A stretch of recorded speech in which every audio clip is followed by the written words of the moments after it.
I am KL Janghel from, I'm an assistant professor in Rungta College of Engineering and Technology, Bhilai. Now, size reduction in mining. See, any mining of any of the minerals needs the size reduction. And why size reduction is needed? First of all, there are three reasons behind which the size reduction is a must in mining. First is ease in material handling. Second is lesser the size, better the quality, homogeneity will be there. There will be more uniformity in the quality of the material. Bigger the size, suppose if there is a big boulder, so suppose a boulder is there of 1.2 meter size, and then one corner may be showing 27% ash of coal, ash in the coal, then and the other side, other corner, it may be extreme corner, it may be showing 21% of the ash of coal. Or in iron ore, if it is a big boulder of iron ore, then Fe percentage in one corner may be showing 64%, another corner it will be showing 58%. So how to know such a big variation in the quality? Unless it is brought to the smaller size and then mixed properly, then only homogeneity will come. Third, higher chemical reactivity. See, if there is a big boulder, there is no void in the material to allow the air to pass through.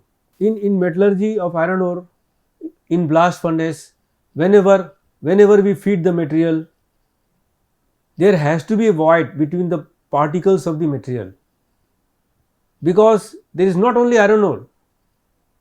For taking out the impurities in the form of slag, there is limestone ore also there in the blast furnace.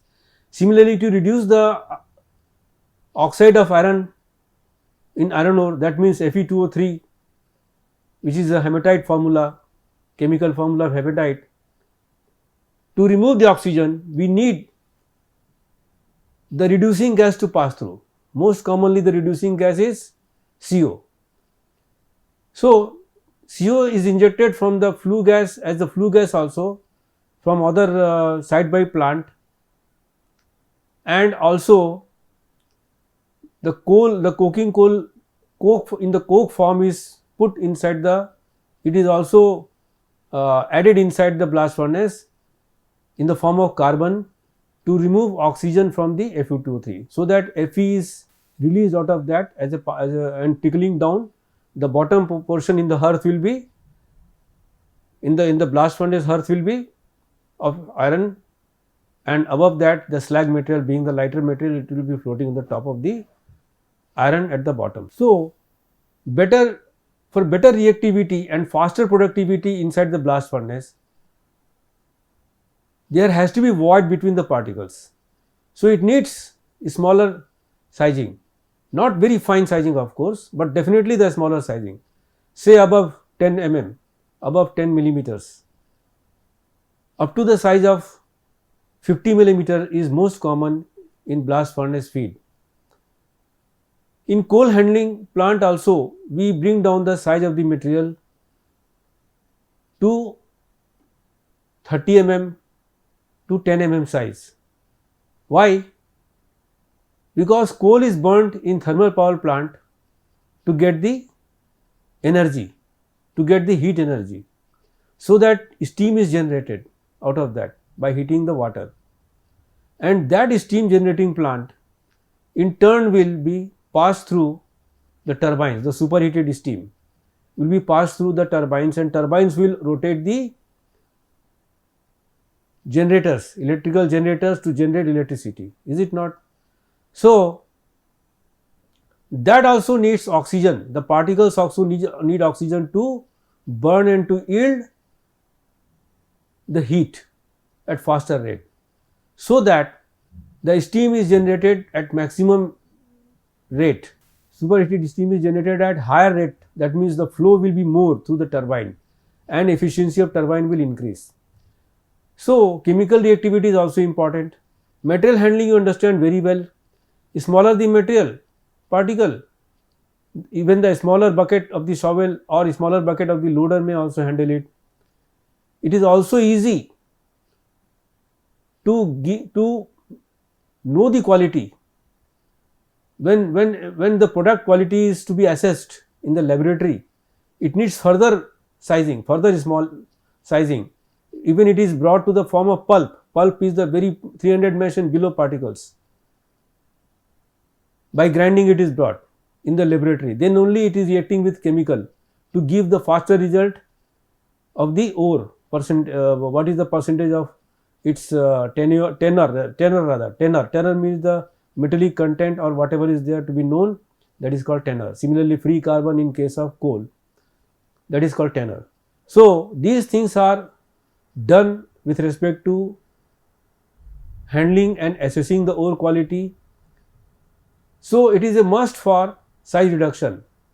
So, next, the size reduction starts in mining from drilling and blasting in situ ore. In situ means the ore or in situ coal. That means the coal as it is inside the nature.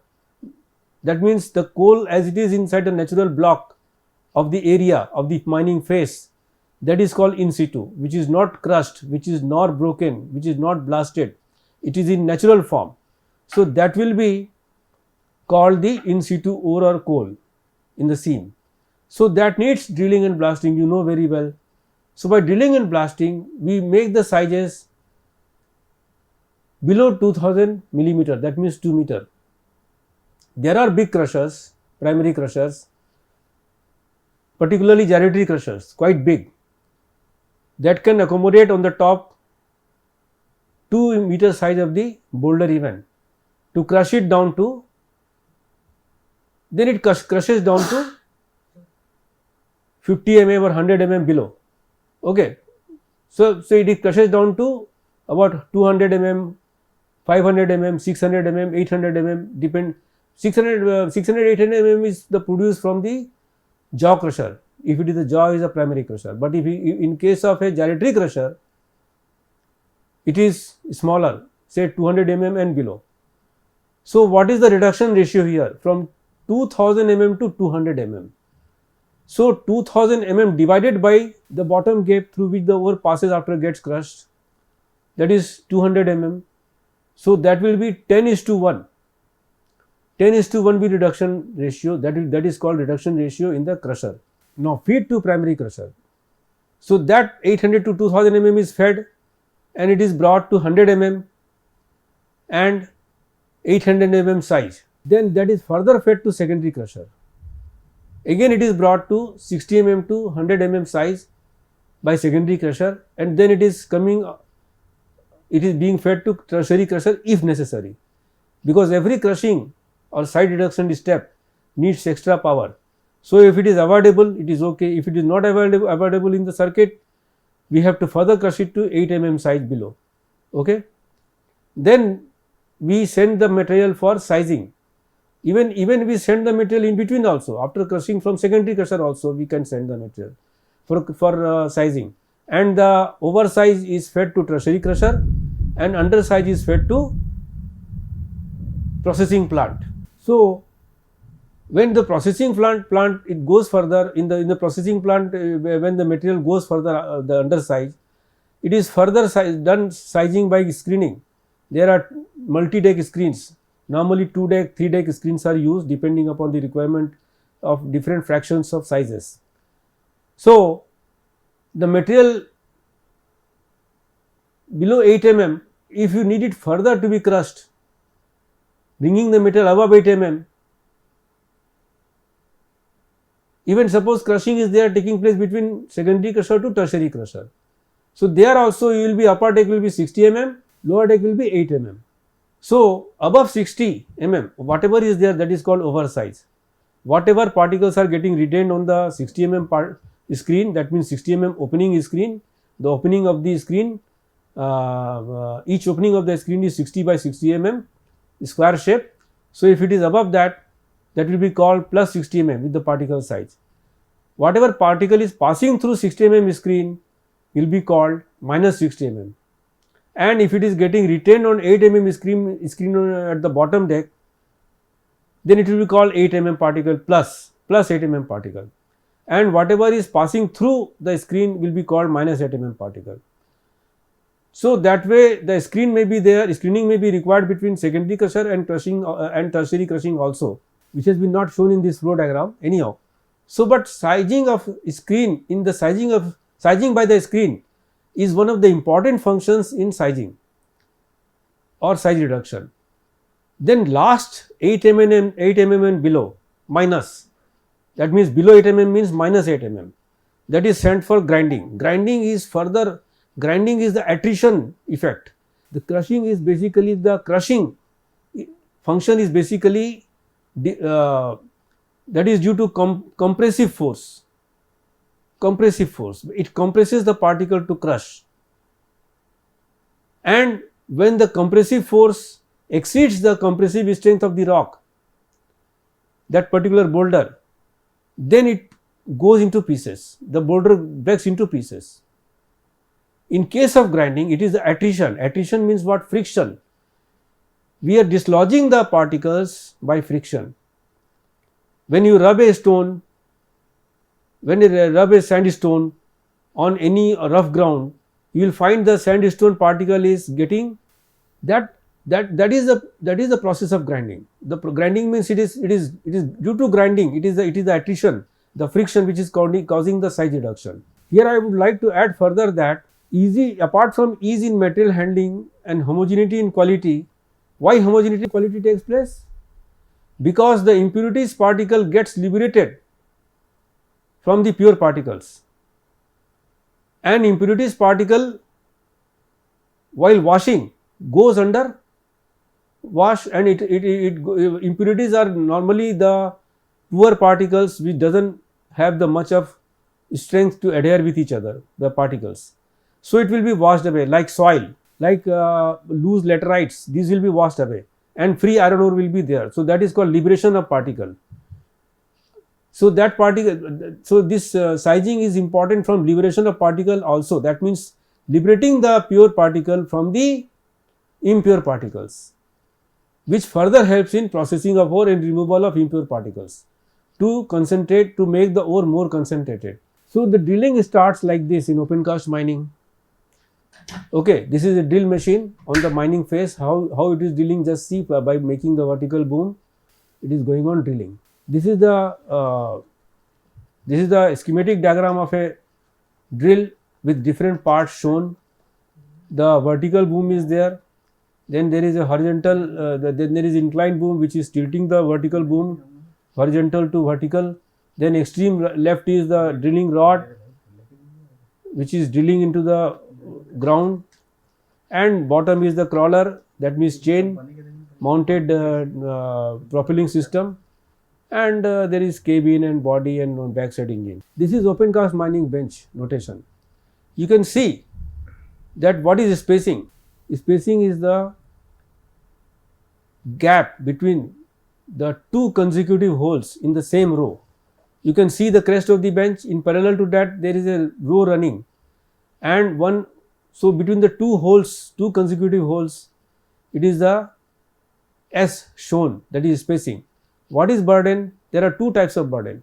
One is the crest burden. The mining face never remains vertical. It is having slight inclination. So the bottom is called toe, and its distance from the hole, vertical hole made on the left side as shown by dotted line, is more, that is shown by BT. So BT is the toe burden and BC is the crest burden. Of course, H is the height, and then below that there is something called subgrade drilling, that is 10% of the height of the or depth of height of the bench. Why it is given? It is given to, while blasting is taking place in column charge at the bottom, base charge, and actually it is accommodating the toe, the subgrade drill part is accommodating the toe part of the bottom part of the charge. Okay. After that, column charge is there above that. So the bottom charge is taking care of the floor to blast properly and to give a smooth floor while the mining phase is advancing by eating away the blasted material. This is the jackhammer drilling with stand pegged at the bottom. The pointed part is pegged at the bottom, holding the bottom, and it is drilling on the mining phase, vertical mining phase in the underground mining. This is the jackhammer mounted on a steel frame between the roof and the floor with the horizontal member which can be slided up and down on the vertical member. This is the jumbo drilling which is showing from top to bottom in the mining phase, drilling at different places. The boom can move from top to bottom, and the drill rods are fitted with the jumbo head on the top, and it is going on drilling. The above two peripheral holes as seen in the section on the roof and on the floor is made skewed, having inclination towards the solid area of the mining phase, the roof, and towards the floor.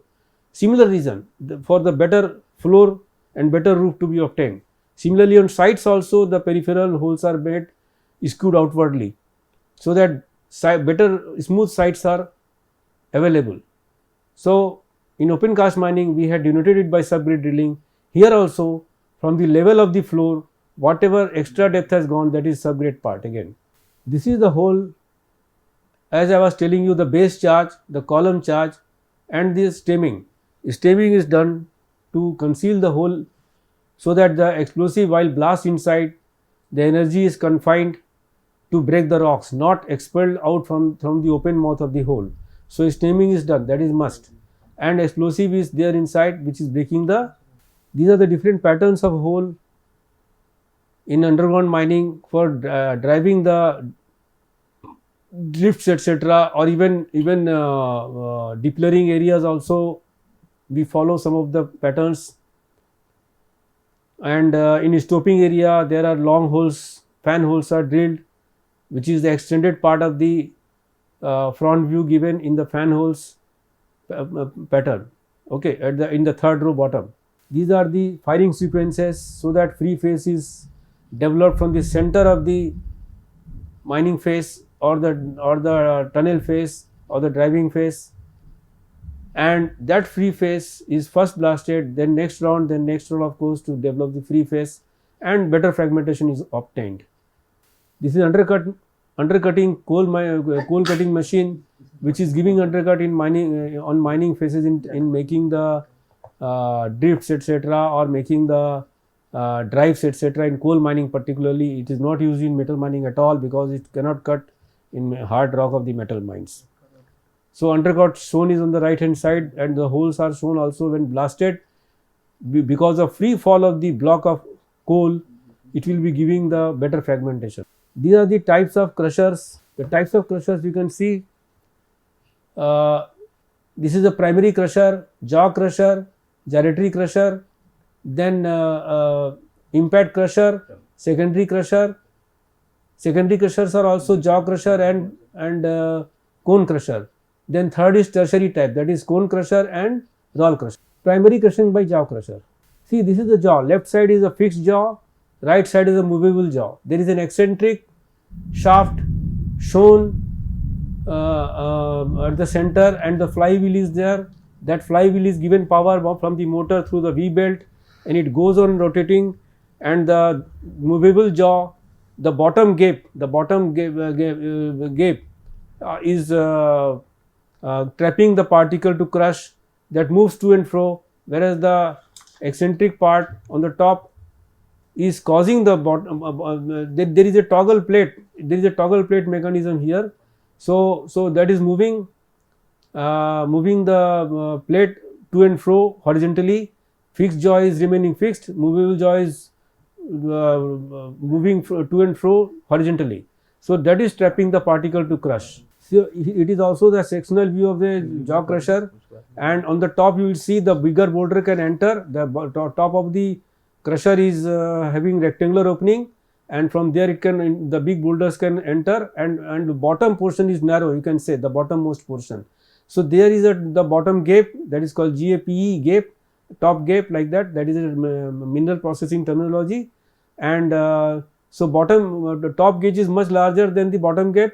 So, the top portion is allowing the boulder to come inside the jaw, two jaws, and then it is getting crushed. Again, left side is a fixed jaw, right side is a movable jaw, moved by the toggle plates, etc., shown by the linkages on the at the bottom portion on the right hand side, and that is causing the crushing. So, crushing, when the particle goes on sliding down when it crushes, when it gets crushed, and it passes ultimately at the bottom out from there, the crushed particle goes out from the bottom gap and it is received by the other machineries. This is the technical data of the jaw crusher, how much wide, how much width, etc. That you can also see. The left side column is showing the opening, the rectangular opening, the adaptability of boulder, how much size it can be adapted. Then other parameters are there which you can understand by reading. This is gyratory crusher. I'm sorry, this is the gyratory crusher. So, as I was telling you in the types of different crushers, the primary crushers are jaw crushers as well as gyratory crusher also. This is the largest boulder adapting crusher and it is very powerful. The inverted cone shown by black portion at the center is the mantle, and through and through there is a shaft which is inbuilt part of the mantle, and that shaft is held up by the spider on the top, and that is suspended centrally, and there is annular gap. The top gap and bottom gap is annular gap, whereas in jaw crusher it was a rectangular gap. So, the material, when the gyratory passes, when the gyratory gyrates means the bottom portion is rotating in eccentric portion. It gyrates means like this, the gyration. So, the bottom portion is held by the eccentric, and on the left hand side you can see the shafts and bevel gear mechanism through which the horizontal drive of the motor is transferred to the horizontal shaft is transferring the vertical rotation direction to horizontal rotation direction to the eccentric bush at the bottom, and that bush is gyrating the bottom portion of the spindle. That central portion is called spindle.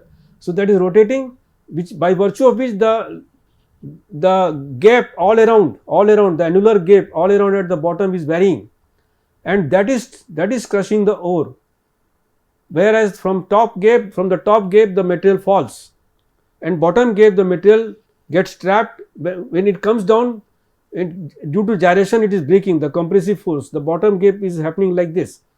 So, to and fro motion. So, it is trapping the boulder, crushing the boulder, and when it is widening, the boulder is passing out of that. The small particles are passing out of that. So, that way it is crushed. This is the impact crusher. There are the blow bars, you can say this is all sectional view. On the top there is spring loaded impact bars, and the feed inside is coming, and that is being trapped by the rotating blow bars to hit against the impact plate while rotating in clockwise direction, and that is causing the broken material is then falling from the right hand side. The feed inlet is from the left hand top side. This is the impact crusher specifications. This is a cone crusher. This is secondary crusher. In cone crusher, it is also bottom portion is eccentric, and again bevel mechanism is there to rotate the mantle. The light blue is mantle, and that is the core of the mantle, and above that is the liner. The deep blue is the liner, and after that bowl is there. You can see the bowl. So, bowl it is between the bowl and the mantle, the particles are trapped, and when the eccentricity moves, eccentric shaft is moved from the bottom, the mantle goes all around gyrating, and the gap, the output where it is shown, that gap is widening and narrowing very frequently. When it is widening, the broken particles are coming out. When it is narrowing, it is crushing the particle. This is the roll crusher. That means two rolls are rotating in opposite direction inwardly, not outwardly, inwardly. So, it is trapping the particle P to get crushed because the spacing between the two rolls is S is lesser than the particle size p, the diameter of particle p. So it is breaking the particle, and that particle is after breaking falling down. This is the nip angle. Nip angle is, if the nip angle is wider, the particle won't be trapped to get crushed, whereas when the nip angle is low, then the particles will be, when the nip angle is wider, the particles will be trapped to come inside, and when nip angle is low, the particle will slip on the roll, it will not go inside, so it won't be crushed. So there has to be a calculation for nip angle to be kept by maintaining the S.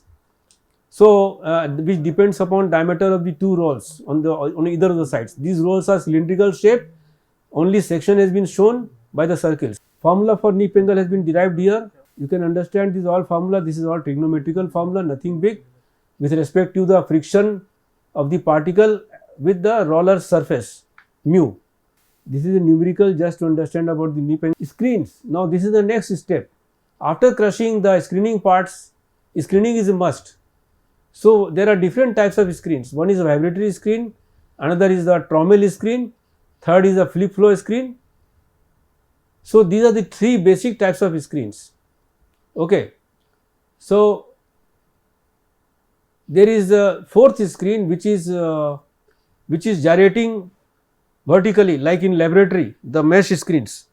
In laboratory, if you can see the mesh screens, it is vertical gyration. The particle moves horizontally, whereas in other screens the particle moves vertically up and down or in elliptical shape, having a vertical component of the movement necessarily. So this is the mechanism of the described here. What are the different parts of screens? Screen frame, screen deck, mounting spring, drive mechanism, screen shaft, drive pulley, belt, V-belt, motor prime mover. Okay. Parts of vibrating screen, first of all there is a screen frame in which 2 decks are fitted or 3 decks are fitted as per the requirement. Mounting springs, the screen frame is mounted on 4 corner vertical springs. Drive mechanism, then the upper frame is getting vibratory motion due to drive from the eccentric shaft. Eccentric shaft is a shaft mounted with the frame of the screen which moves, which has got eccentric load. So when it is rotated, it generates a vibration because of mounting of frame on the 4 sides of springs at the bottom of the screen.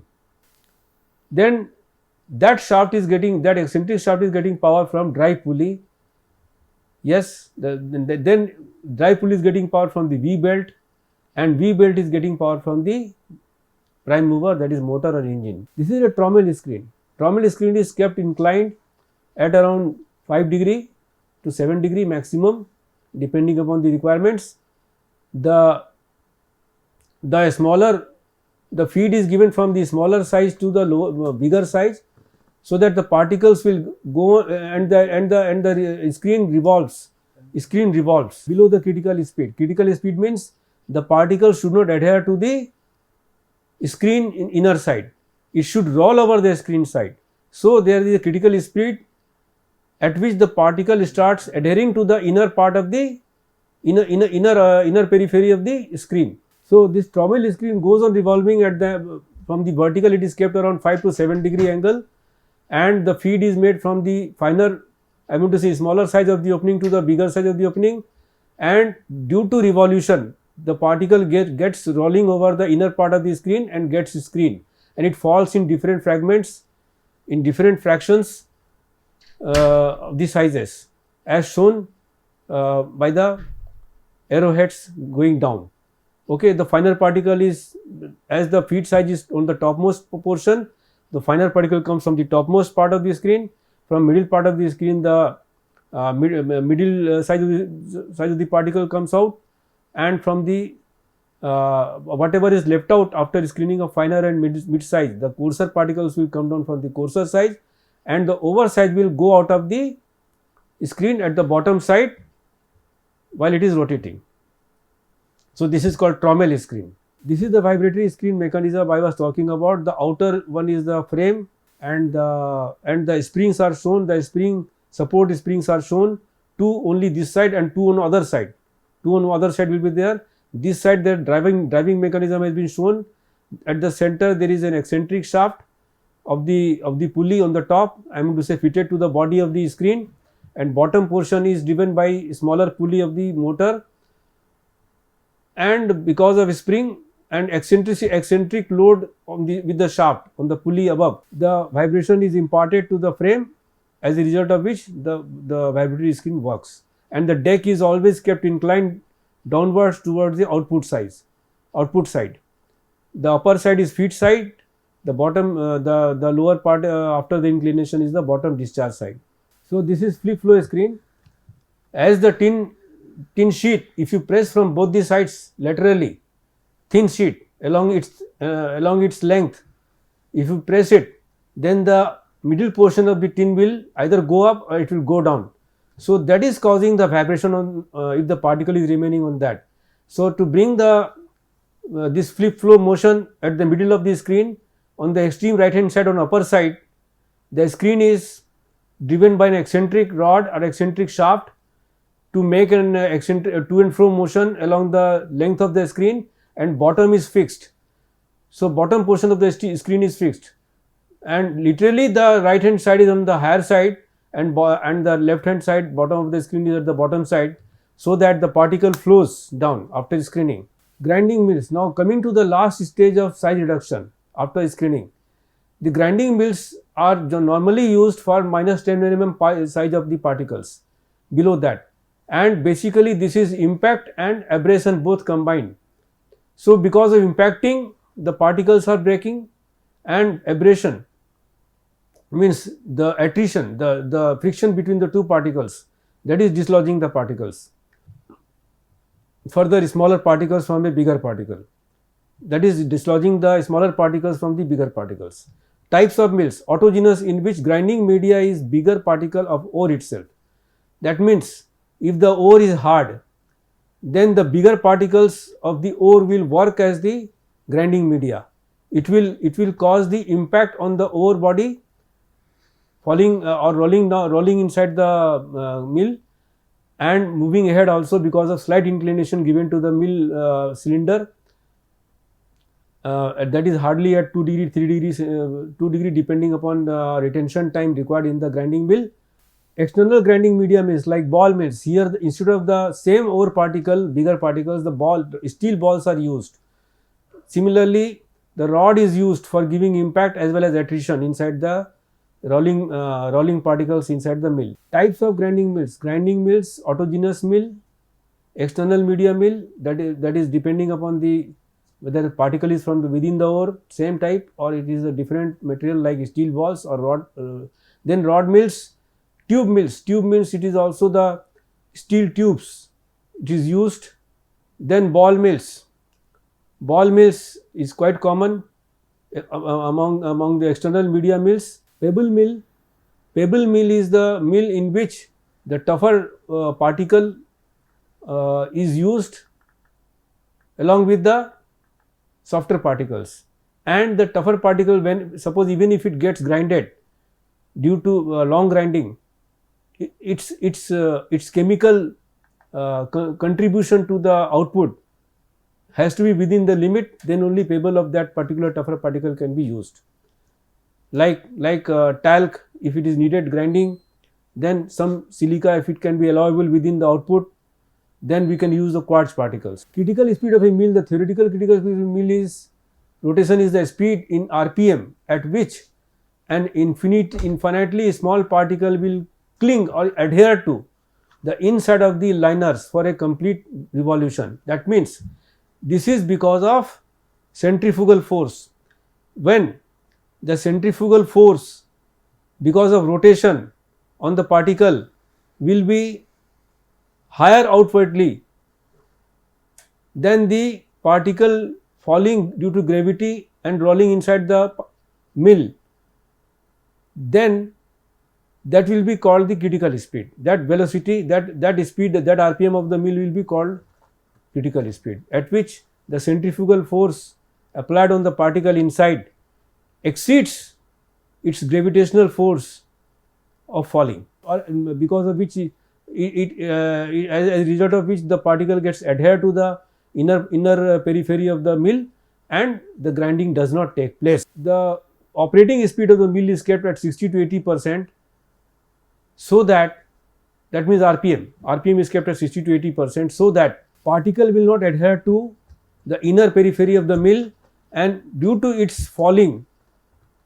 above another, it will be causing impact to each other, the grinding media inside, and at the same time it will be causing the attrition because of rolling, partial rolling, not complete partial rolling, the elliptical rolling inside, as shown in the next figure. For keeping the mill RPM constant, we use synchronous motor, which is primarily a motor which maintains its speed even if voltage fluctuation is there, and its power factor is better because of its capacitive operating characteristic, and it gives it helps in saving the power. This is the formula.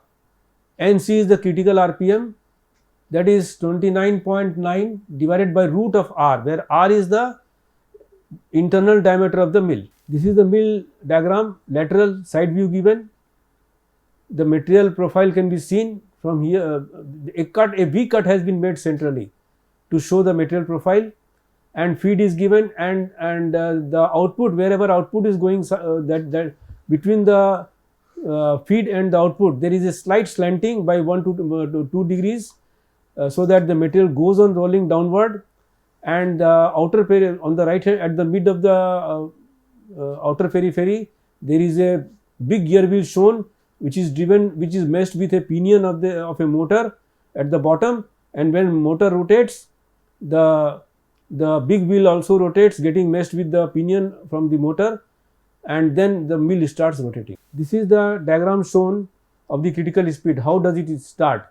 See, from the beginning you see the material is horizontal profile, then gradually it is maintaining a slightly slanting, then third position and fourth position, fifth position. See, it is the material is with the increasing speed, the adherence of the particle is increasing with the inner part of the mill, so it is going up and up and up, and lastly in the last two, if you see, totally the particle has adhered. From last but three, from the right hand side, if you see, partially the particle started adhering to the inner periphery.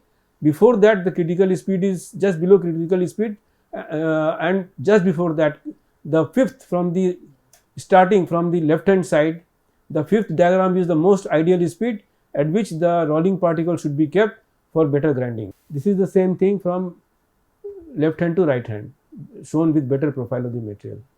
So, thanks to all of you.